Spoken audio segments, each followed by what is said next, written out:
छुटकी और गुल्लू। जंगल के बीचों बीच एक चंचल हिरनी रहती थी जिसका नाम था छुटकी।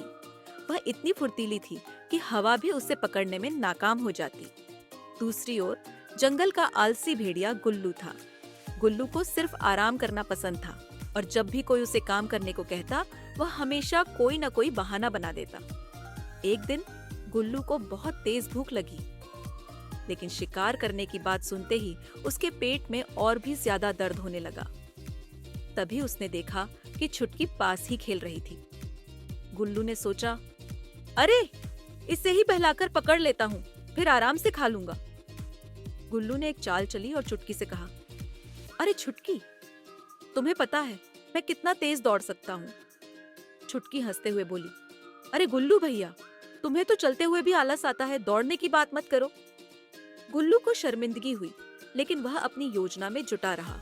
उसने कहा, अगर तुम मुझे हरा सको तो मैं तुम्हें जंगल की सबसे बड़ी नदी का रहस्य बताऊंगा। छुटकी को नई जगहों को देखने का बहुत शौक था, इसलिए उसने तुरंत हाँ कह दिए और रेस शुरू हो गई।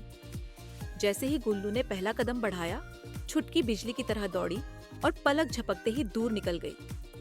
गुल्लू ने सोचा, अभी आराम से चलता हूँ, थोड़ी देर में तेज दौड़ लूंगा।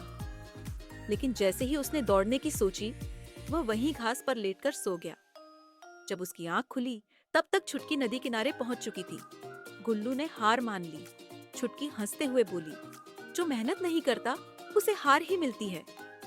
गुल्लू ने समझ लिया कि मेहनत के बिना सफलता नहीं मिलती। उस दिन से उसने अपने आलस को छोड़ने की कोशिश शुरू कर दी। आलस्य को त्याग कर मेहनत करने से ही सफलता मिलती है।